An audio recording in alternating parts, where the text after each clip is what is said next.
Magandang araw po mga katoliks. Ayan, nagbabalik ang inyong cooking show. Sa araw na ito magluluto tayo ng shrimp na gata with kalabasa and talong. So ayan, pinas forward ko na ulit. Naggisa na tayo ng bawang at sibuyas. Ayan na. So nilagay ko na yung ating hipon. Ayan, konting mekos-mekos mga katolits para maluto. Then after nyan, tatakpan ko lang yan ng mga 2 minutes para maluto yung ating hipon.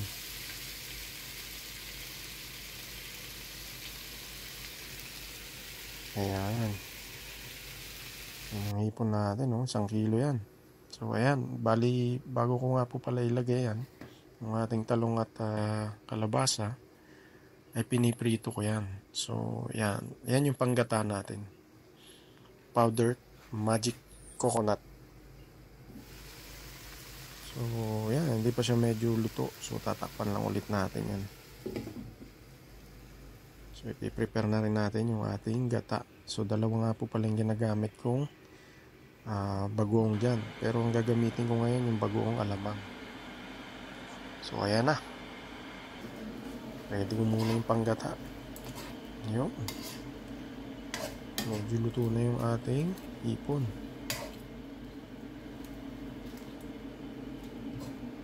Konting mekos-mekos lang ulit. Ayan. So maya-maya lang lalagay na natin yung ating panggata.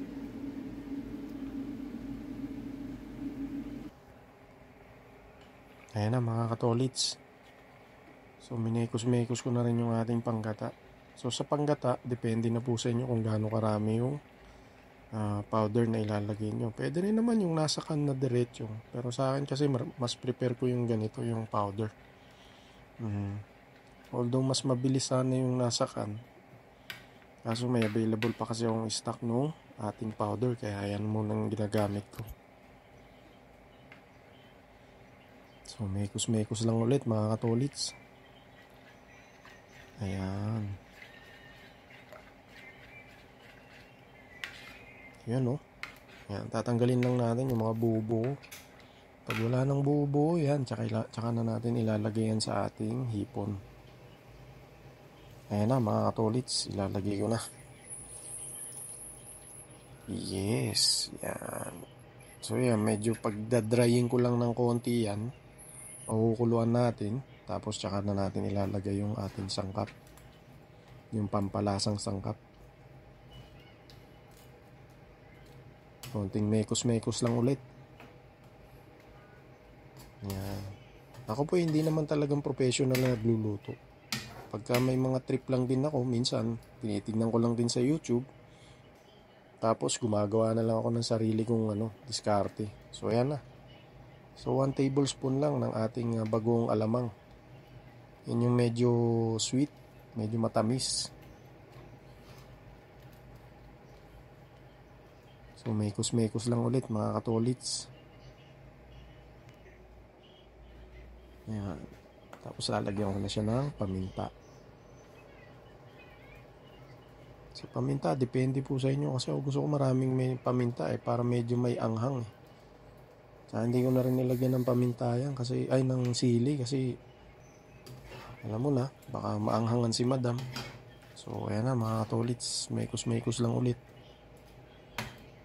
So hintayin lang natin na medyo mag dry ng bahagya yung tsaka na natin ilagay yung ating kalabasa at talong. Lalagyan ko rin po pala ng yan, ng mamasitas, oyster, para medyo manamis-namis. Ayun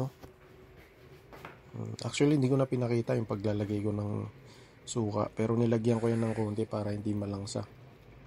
So ayan na, finally malapit nang matapos ang ating cooking show. Nilagay ko na ang kalabasa at ang ating talong. So bago ko ilagay yan, actually nakaprepare na yan kanina. Naka-fry na siya para mabilis lang maluto, mga 2 minutes. So mekos-mekos lang ulit. Ayun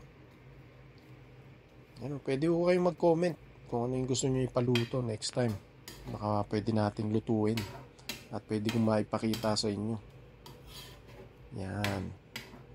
Ako nga po pala ang inyong katolits, si Tomilits Vlog.